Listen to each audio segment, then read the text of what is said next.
Let's break the mold, start believing, and stop waiting for the other shoe to drop. Welcome to Wild on 7, presented by Pilot Games. We're here until it's here. And welcome back. This is Wild on 7th, your favorite Wild podcast, presented by Pilot Games. Doing a little different this week. I'm remote from Dallas. We're post-All-Star game. Flew in late last night from Tempe. Good spot. Well, before we get to Mullet Arena, though, Kinger, we're going to have to talk a little bit about the All-Star break. I know you got a chance to go down there. Tell us about that a little bit. Yeah, I went to the ASG. I like the abbreviation of All-Star Game. I think it seems cool. Like I'm texting people, I'm at the ASG. I mostly went to check on Kirill and make sure he was safe and not mingling. Were you babysitting him? Yeah. Well, I felt really good about Friday night because best I could tell, he just followed Ovechkin's kid around all night. I don't know his whereabouts after that in the evening. But on Saturday, he appeared to be, you know, they have these cliques at the All-Star Game carts, right? So you got 3 Colorado guys, they're all playing together. You got Kachuk brothers, Sid and Ovi. And then you kind of had Kirill sitting there with about 3 feet on the bench, Jason Robertson, another 3 feet, Winnipeg Morrissey. So I feel like he was very safe, and I don't think anybody got to him. I think he's just focused on hockey, and nobody was whispering in his ear. We kept an eye on him. So was Kirill the only one that didn't have a skills competition event? He did some sort of goalie passing tandem something, but it was confusing. I think people were trading events, and I don't know. But the Florida fans, my favorite thing was Florida, you know, I think they've made strides in hockey, but on more than one occasion, I heard someone yell out Connor McDavid and point at Kirill because they just had the number, you know, like it was like a license plate. Yeah. Connor McDavid, they would be posing in front of his puck out front. You know, I'm like, that's not Connor McDavid, but it's okay. That happened on the broadcast a few times too, where they're like, and Kaprizov scores, and it's his second All-Star game, but really it was McDavid. It's like, how do you mess that one up? If there's one that you cannot mess up, it's McDavid and Kaprizov. But we'll have to get into the All-Star game with. I suppose I'll drop it right now. We got a big guest again today. It's our boy, big fan of the show, Bill Guerin. I'm curious his thoughts. He's played in the All-Star game. What it's like. Is it good for the family guys? Does a guy like Kaprizov like to go to the All-Star game? Would he rather be? He's got to be experiencing some FOMO because we saw a lot of the media that came out of what the other guys were doing on Instagram or what have you, where they were all looking like they're having a great time on a boat or whatever it was they're doing. But for me, the All-Star game, I don't know. The game itself is not that great, but I do like the skills competition, but we didn't get to see Kirill. I think the league had him in fastest skater, which weird event to have Kaprizov in, if you ask me. Like, he should be in like accuracy shooting or something like that. And I do think that there's a story behind that where maybe Kirill flexed on the league a little bit and was like, I'm not doing fastest skater. So that's part of the reason why maybe he was in a passing event. He doesn't like reindeer games, the Russian. He just would prefer to play hockey. My only notes were, I'll give you some outtakes from All-Star Weekend. So the game's super weird because they want it to be a regular game, but it's totally not a regular game, right? So they should do you should have Manning cast, you know, people talking, you know, during the broadcast, or just play music, or, I mean, it could be anything you want it to be, but they're kind of stuck in this. You saw it in the 3-on-3. Somebody scored and they were reviewing offsides. It's almost like the whole crowd's like, really? Like, no, really? Yeah. It's like you're playing Red Rover in the backyard and somebody's going to Toronto to look at it. But yeah, I was just going to say, you know what would be unreal is if there was like a Manning cast and then you could have like direct audio right to their ear. So one of these guys is on a breakaway, then all of a sudden you just pop in and be like, hey, forehand, backhand, like a hockey dad with his earbuds and his kid out there on the ice or something. That'd be hilarious. The hockey helper helmet. I think they should. I think they for sure should just get loose with it and try a bunch of stuff. But I mean, seeing Sid and Ovi on a line together, passing 5 times and scoring was great. It was like an Avengers movie with all these Guardians of the Galaxy, all of them mixing together. It was pretty cool.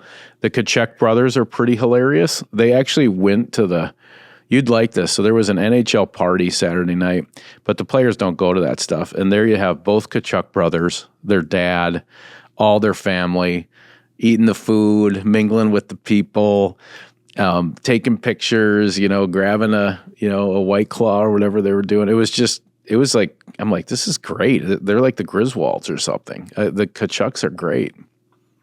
Yeah, they do seem like they have a good time. I think they also they really wanted to win that. After the kids were scoring on the ice, they'd pan up to the parents in the stands and they were going bananas. I think it was probably good for the All-Star game too, that some people went in there wanting to win it. But you touched on Crosby and Ovechkin being together out there. For whatever reason, that just doesn't feel right. Doesn't it feel like they should dislike each other? Well, I mean, I don't know. I wish that there was like a little hate there. I don't know that they do like each other, but they did it, and it was pretty great. The tic-tac-toe passing was great, and there was moments. I think what I found is I like watching who the tryhards were. So I would say more than half of the guys are deliberately trying to look like they're not trying hard, Kirill included. Right. And then you have Dylan Larkin is he's in gym class, eliminating people from, and then McKinnon is a tryhard. The Kachucks for sure wanted to win, but I kind of give the hometown guys a little bit of a pass. Connor Hellebuck wouldn't even drop into the butterfly when they would shoot. He would just flex his knees and the puck would go between his legs. And you'd hear Florida people come on, Dylan Larkin and Nate McKinnon. If you're in gym class, those are the guys you want in your squad. Cause as best I can tell, they don't like losing at anything. No. Yeah.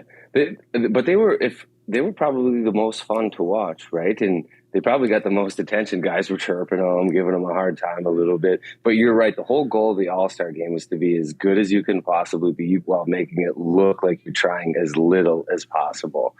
But that's why I think the setup is weird. I actually think the guys, they don't care about the money or winning that one. I think the most important thing is that they don't get hurt. What they should do is somehow beef up the skills competition, make those skills a lot better. I think the guys would actually try really hard and give it the best, because what we want to see from that group of guys is their skills, what they're good at, not 3-on-3 hockey kind of floating around. Make that skills competition something where they're battling with one another. They're not going to get hurt like accuracy shooting, but put something massive on the line, like golf. You 3-foot putt is a lot harder with 10, 20, $100 on the line, whatever you want to put on it, right? Put something on these skills competitions and let's see what it is. I'd love that. What did you think of Fiala's mustache? I loved it.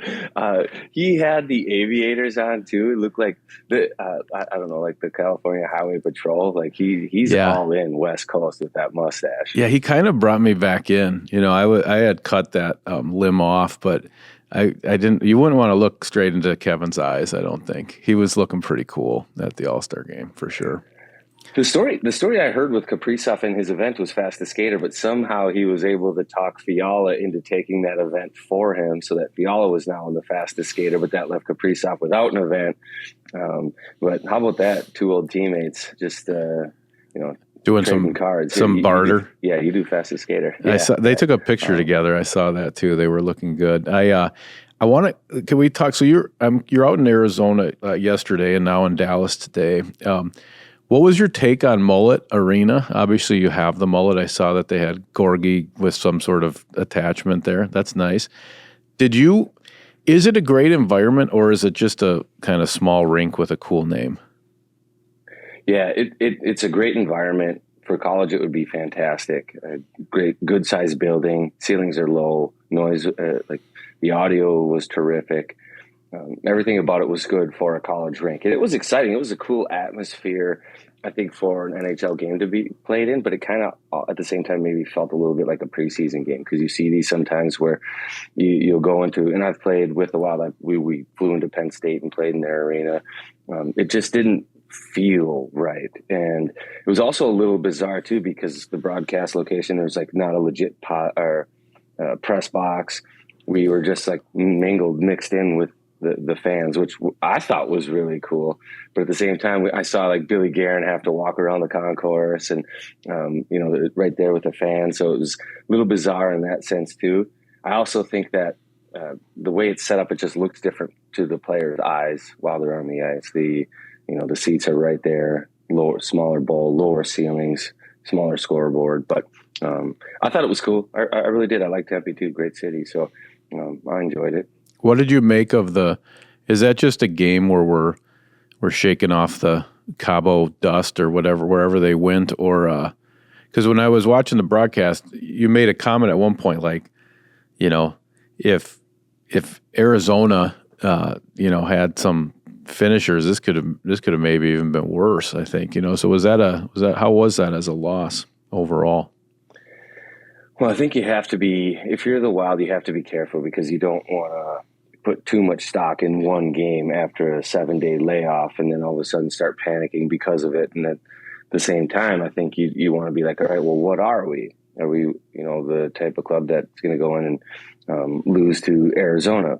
But I didn't think that the Wild played that bad. I thought they looked pretty good. It's kind of like the same thing, though. They can't score. They're the 5-on-5 scoring last year that they were third in the NHL. Now they're the bottom tier in the league. I don't know what they are after last night's games, but it's not good. And that's really the difference right now is they too didn't have finishers. It's the top line did their thing and then nobody else could put the puck in the back of the net. But the Coyotes were a hardworking team and they're going to play defensively is good and sound and battle as they can because they're playing for like their livelihood, for their jobs, right?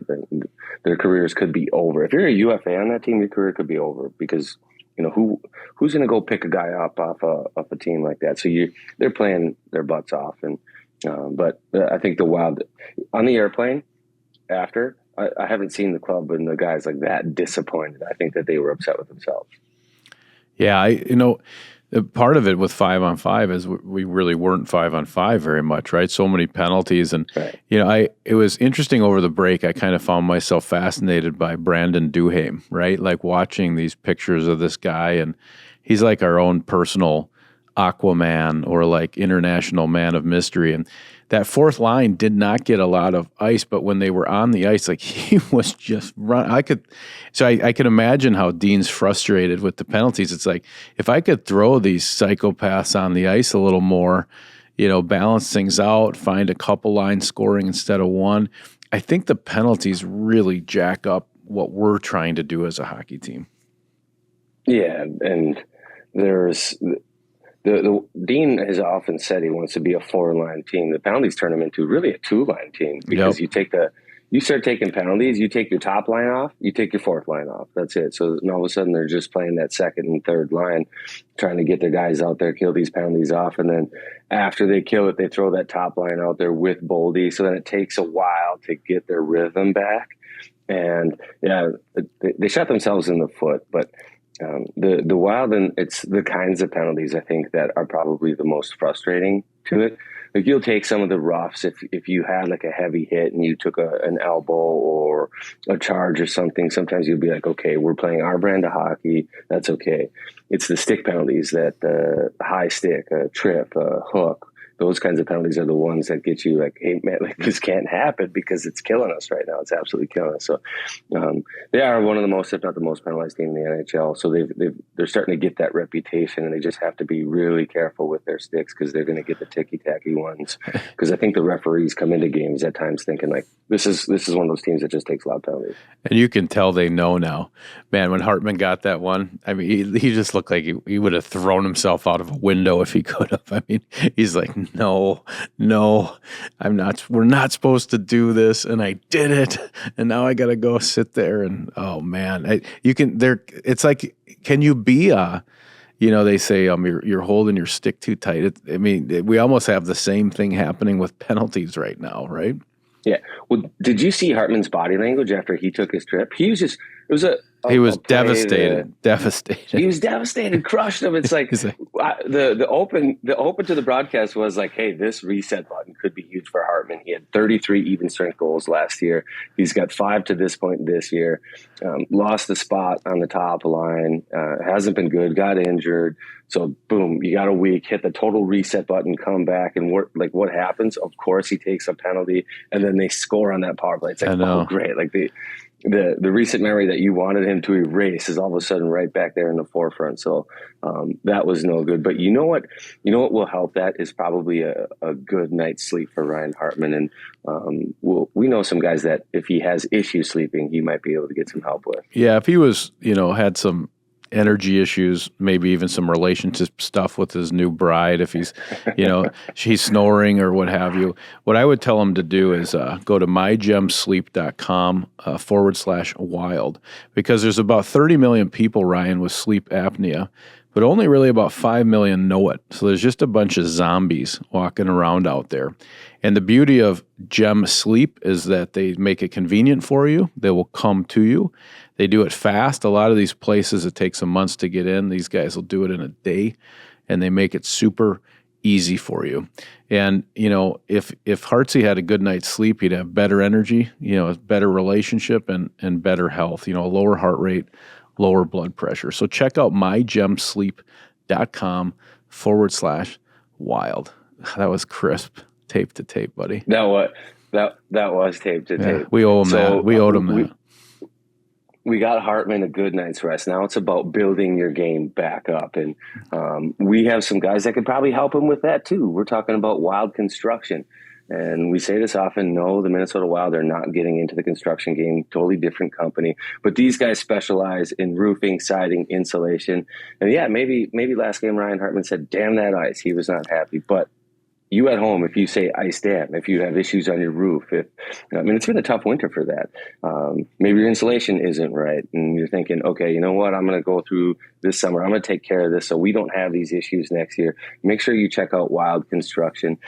They can do the insulation. They can't do the roof right now because you got those ice dams up there, but they'll take care of it in the summer. Siding, any of that stuff that you need, they can take care of. Wild Construction will make it happen. Local business, locally owned. Check them out. Yeah, good dudes by recommendation. Boom. What do you think about that one? Tape to tape? That was pretty good. That was good. I feel like we're trending. We're going to have a guest join us now, I believe. So this guest is going to be sponsored by Duke Cannon. Work harder, smell better. Nothing better for your hair and hygiene than local company. Let's bring in the big guy. Billy Let's bring in the big guy. Here he comes. Well, every once in a while we get one of the big boys to come down and visit with us, and today we're lucky to have Wild GM Billy Guerin. This interview is sponsored by Duke Cannon. Work harder, smell better. Nothing better for your hair and hygiene than local company Duke Cannon. They give a portion of their proceeds to the U.S. military. Check out Duke Cannon at Target or DukeCannon.com. So, Billy, hey, what did you think of Mullet Arena? Do you like it, or is it just a kind of weird rink with a cool name? Definitely has a cool name. Totally appropriate for the game of hockey, wouldn't you say? And I mean, hey, look, for a college arena, it's absolutely fantastic. I mean, it's great, and I have to be honest, it's better playing there in front of a full house than playing out in Glendale. In front of a half, or not even half, 3/4 empty place. So, yeah, I think the Coyotes have done a nice job with what they've had to work with, and it seems like it's working. I mean, they play well there. They've got a winning record there, so it's I liked it. It looked like the Wild traveled they have it well too. I heard the fans on the broadcast. I could hear "Let's Go Wild," unless I was missing something. Oh, yeah. Did we take over that building or what? Yeah, we did, and our fans travel really well. Like we have a lot of support in a lot of away buildings, and it's funny. It seems to be the warmer weather teams where we have a ton of support. I don't know why, but it seems to be we'll look into it. Common theme. And it's not just all the snowbirds. We saw there's young folks there too, supporting the Wild. But I saw you down in the stands with the family. How was that? Because like there wasn't like a press box, there wasn't like an event level to be down there, and so it was kind of like, hey, you're just right there with the fans. I thought it was kind of fun. Our broadcast location was right there, so I'd be curious if the viewers could hear people run by and say hello and stuff. But what do you think of that? Yeah, I thought it was great. It's kind of weird. My wife and I were talking about it with our daughter Lexi, who goes to ASU. It was kind of like our two worlds colliding. Like, we're usually down there, visiting her, going to her lacrosse games, just being, regular college student parents and doing all that. And then, and then the team rolls in and it's like, oh, wow, now we've got Lexi's world and my world, and it's all kind of intertwining. And it was really fun. It was great to have Lexi and a bunch of her friends, at the game, and yeah, it was cool. I enjoyed it. On the podcast we've talked about the fact that we think nachos are maybe the official food of hockey, just like every rink has nachos. I think it was your wife got nachos. Did you see that? Yes, I saw it. Like that was it was no good. It's like she went to the grocery store and bought them and snuck them in. It was like a full bag of Tostitos. Were they good or they were bad? I don't know. I didn't get it. It was like a Tostitos little cheese like packet. Yeah, too. So yeah. it wasn't like the hot cheese you had to peel and served on a plate. Yeah, it wasn't right. Like a paper plate? You had cheese enough for 4 chips. No. But they gave you a full bag. They gave her a full bag of chips. That's unfortunate. I was up in our GM booth. Madonna comes in and he's got his son Jack with him, which is awesome. But then they rolled in and they had like chicken fingers and fries and popcorn. I stole one of the chicken fingers. That was really good. Hey, Billy, I went to the All-Star game over the weekend, and it's such a kind of a weird event, right? It's trying to be a regular game, but it's not a regular game. Everybody's there. What was your take on All-Star games as a player, and then what do you think of them now as a GM? I loved them as a player, but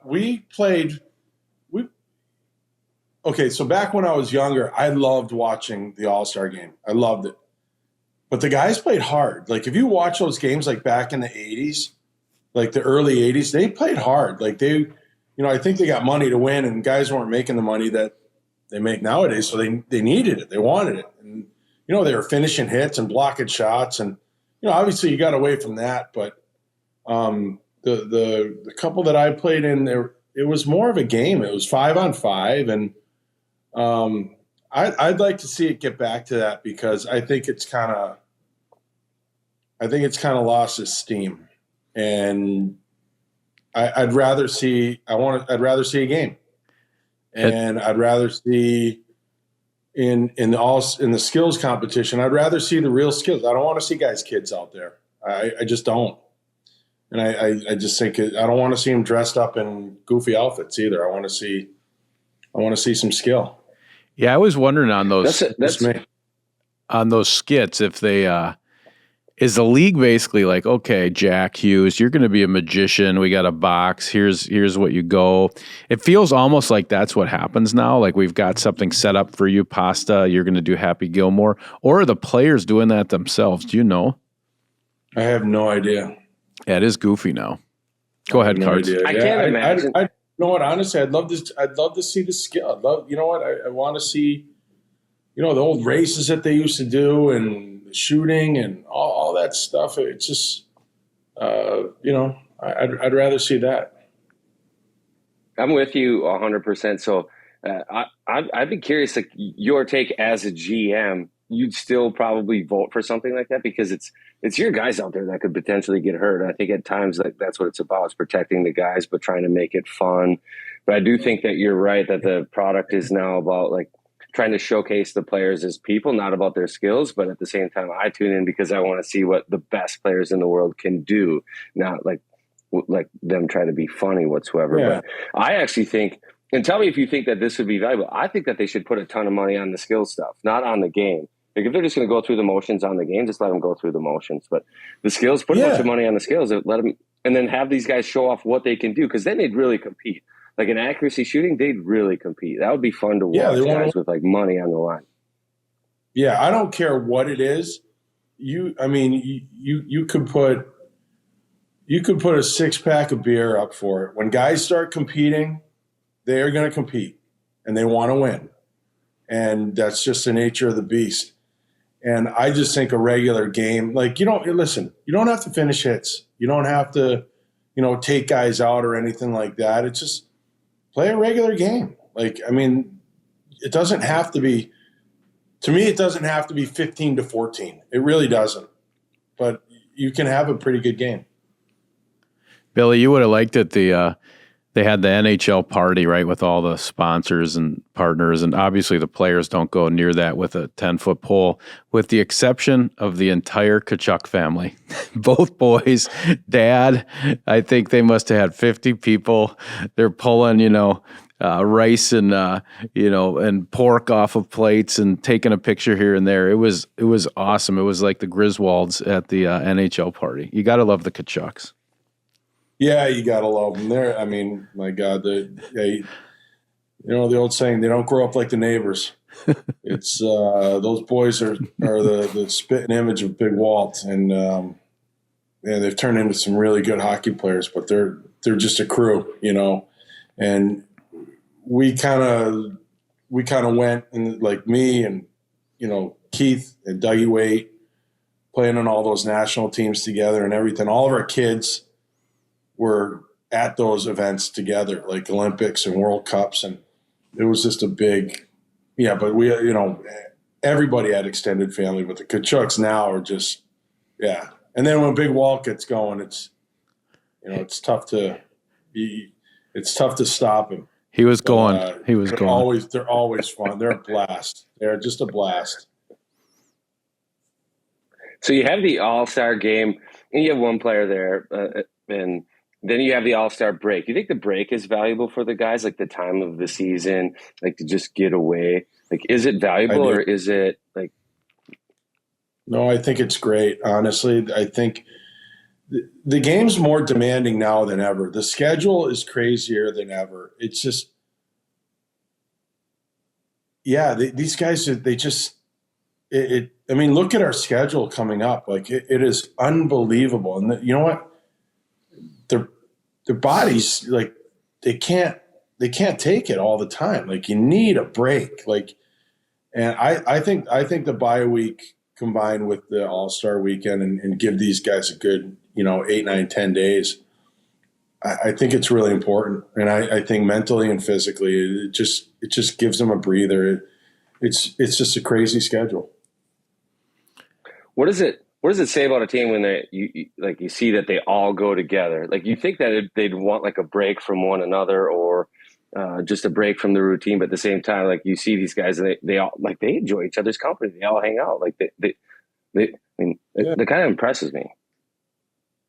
Yeah, me too. And I was really surprised to hear that. I mean, usually you get, maybe a little group heading out here, another one there, individuals going to see other people or whatever. But I was really happy to hear that. I think it's great. I think when they choose to hang out together, it's it's pretty cool. Hey, Billy, what are you going to do for Super Bowl? You got any plans? You host a party? What do you got going? Yeah, I usually host a party. That's pretty much been the tradition. I like Super Bowl Sunday. For years and years and years, my kids thought Super Bowl Monday was a holiday. What should be? Because they never had to go to school.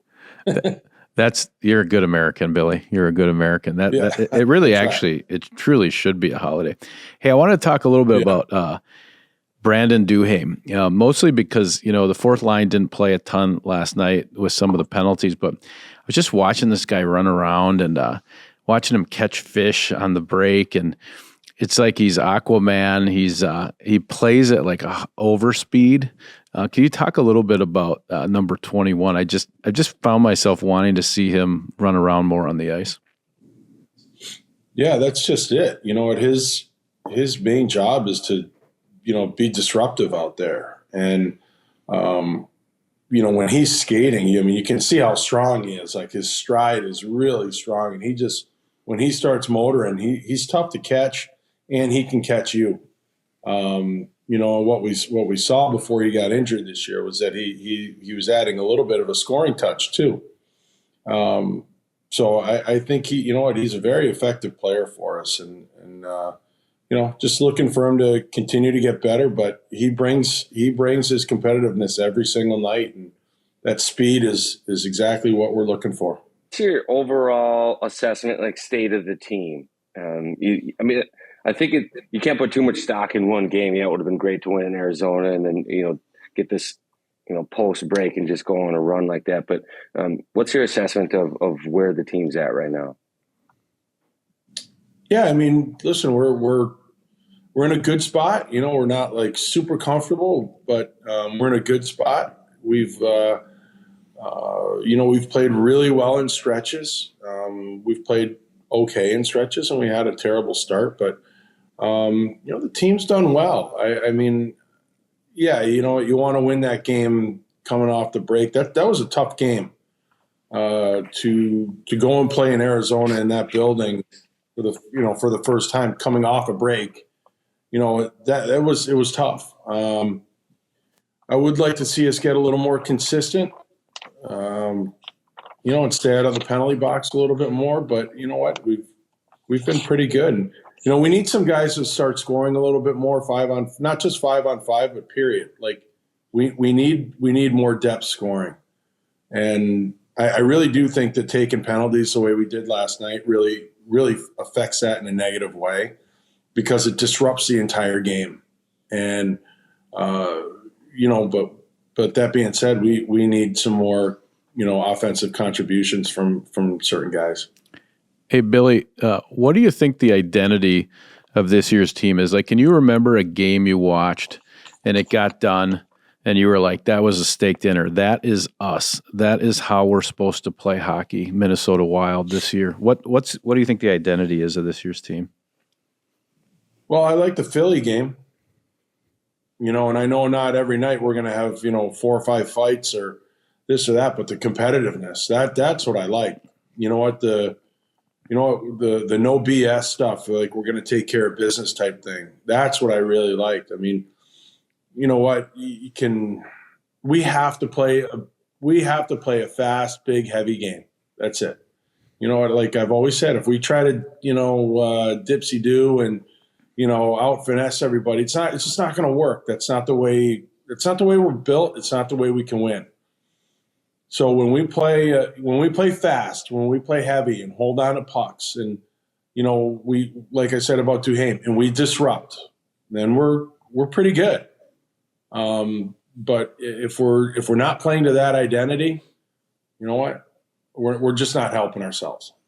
Has played to that to some degree a little bit. Like it's been more of a grind year than last year, for example. But what doesn't get a lot of credit, and this was a stat that we used in the broadcast, and I don't think it got talked about enough, but going back to November 19th, the top teams and you talked about the poor start, in terms of record since November 19th, it's the Hurricanes, the Bruins, the Lightning, the Leafs, and then the Wild. So they've been playing good hockey, collecting points in the standings, but it hasn't been like your 6-2 win. It's the games like Philly where it's a grind. You have to do it, but it's been like a consistent grind like that for them. So all of a sudden it's like, maybe the Wild don't get the credit they deserve for being that good, but it's been great since then. Yeah, but that goes to show how a bad start can really have a huge effect on where you are in the standings. So you said since November 19th. I mean, that's almost 2 months now. Like that's a long time. Like that we've been good. So that poor start really kind of hurt us.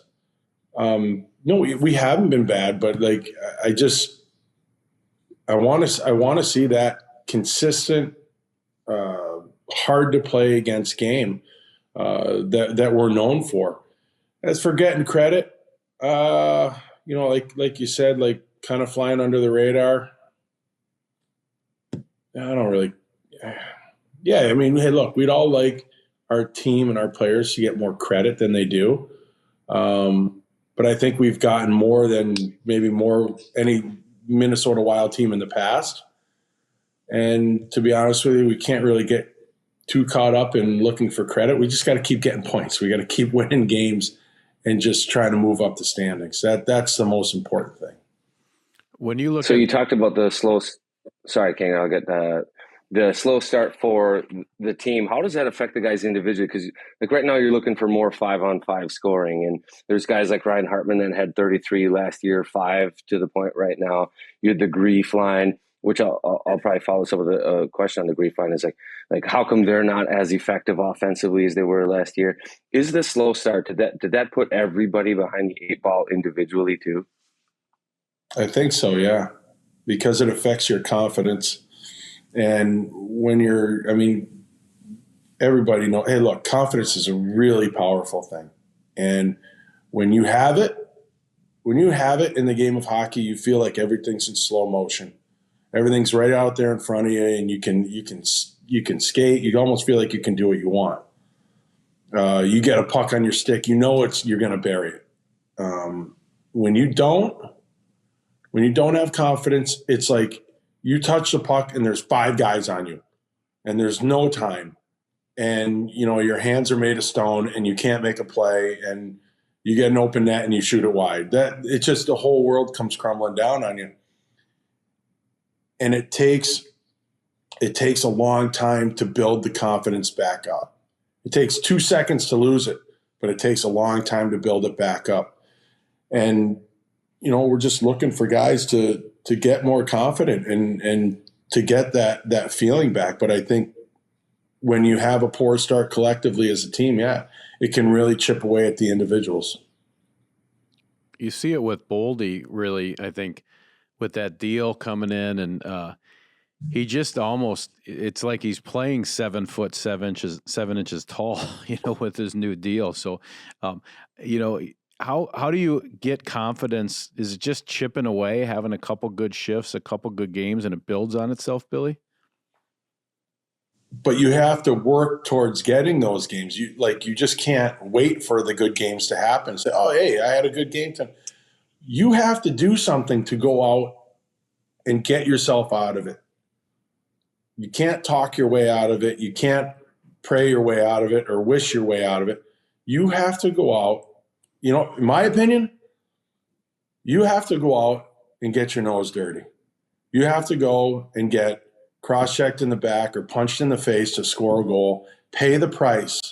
You have to get into the nitty-gritty of the game and grind your way out of it. That's only because other than that, you can't score your way out of a slump or, a broken confidence or anything like that. You really just have to get in there and pay the price to get out. I like that. Pay the price. Carson, do you have a follow-up on your earlier question? Well, no, but what I would say is these guys do have to take care of their bodies. And I'm going to go on a tangent here for a second, Billy. Thank you for your patience. You got to take care of your bodies. Long flight last night. Sometimes you could be dehydrated in these situations. And what you really need to do is drink good quality water. And if you're looking for that, you should really get it from Aquarius Home Services. I know I do. I've got the Connecticut K5 system right at the tap, the faucet at home. It's the only water we drink.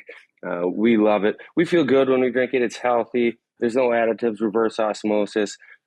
So yeah, if these guys, we've got to find a way to bottle this stuff for these guys. We'll have that on the plane. That will be no problem at all. Aquarius Home Services, water, Connecticut K5 system. But make sure you check them out. Billy, if you need anything at your house fixed before your Super Bowl party, make sure you check these guys out. They do heating, cooling, electrical. They can help with any of your home services. Leave it to the pros, Aquarius Home Services. Check them out, aquariushomeservices.com. I'm going to throw it over to you, Kinger, because as Billy preps for this Super Bowl party he's going to have, he should probably have sensible snacks. You got to just, Billy putting his Did you just do that? Putting his hand over his face while you did that. I think that's the first time I've seen Carter blush, actually. That was beautiful. Yeah, I'll sneak mine in. What is it again? What is it again? Because aquariushomeservices.com. Yeah. Okay. Check it out. They're good. Do you want? Hey, Billy, you want? I'm going to write a note. Billy, I'll do an ad read, and you tell us who did better. Okay. So, Billy, when you have your Super Bowl party, one of the things you should pick up is some chunky blue cheese dressing from Jimmy's. I'm serious. Because you could do like a buffalo chicken dip. You could mix it with French dressing. It's a very Midwestern thing to do. I know you're from the East Coast, but a little bit of chunky blue cheese dressing mixed with French. A grandpa started the company. Yeah. A grandpa Jimmy started it. It's family run, Minnesota based. They're down in Stewartville, Minnesota, and they got a killer tagline. Don't you be messing with my dressing. That's way better than Carts, right? Is that better? Who's on the top line after that? It was. It's close. At least you told me. I thought Carts was going to go on a tangent about hockey. He didn't bring you in. He just kind of like went into a robot. I brought you in. Yeah, I guess I was expecting you. I'm going to give you the nod, Kinger, just because Carts was a little more shameless. Like it just, I don't know, kind of came out of nowhere. It did a very good job, Carts, and I'll look into that. But I'm going to get some Jimmy's chunky blue cheese. I like it. Hey, I was just. And I'll get the water too. I'll get the water. He's too. doing all of it. Hey, just you guys. All right, then I'll do my shameless plug. Well, yeah. Okay. What do you got? What are you selling, Billy? I'm just gonna have a fridge full of Bud Light. That's it. That's my Super Bowl plug. I like that. No other options. Bring your own food. I'll supply the Bud Light. I like it. Hey, I wanted to hear you looking ahead. You got Dallas, Vegas back to back. Little Jack Hughes comes to town, one of the Kachuk boys after that. When you look at this next stretch of games, what do you want to see from our squad? Well, we're definitely going to have to be ready. This is by far our toughest stretch of the season. Dallas is a really good team. Jersey's played well all year. Florida. Obviously, Vegas is a big rival of ours. We've got to be ready for playoff type hockey the next 10 days, and I want to see us prepared for it, and it should be good. I think so too. Cart, you got one more for you. Yeah, one more for you, Billy. Before we one more plug or one more question. He's just going to turn into a robot. One more question and just start spitting out stuff and not looking you in the eye. One more question. So I kind of feel like it's after the All-Star break now. It's kind of a race to the deadline, and how does the deadline work as a GM? Like, does your phone start to get busier and busier, ring off the hook? Do you have to have a plan for it? Do you wait for things to come across your desk? Like, what's the plan as that approaches?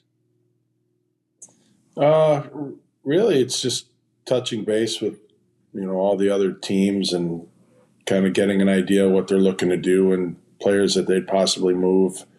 Do any of them fit our team? What are the asks? What are we willing to give up? Something might come out of nowhere. But I think right now it's more information gathering, and we have an idea of what we'd like to do. But then we have to get all the information and see if we're going to be able to accomplish that. Well, hey, Billy, thanks for coming on with us. And to all the Wild fans, man, let's take it to heart these next 10 days. Let's pay the price ourselves, get the 7th Street Savages going, and let's trade some paint and win some games here, bank some points. So, Billy, thanks for being on with us and taking some time. Always good to see you. We hope to have you on again, and let's keep rolling, baby. We're here. Awesome. Thanks for having me on, fellas. Peace, Billy. Thank you.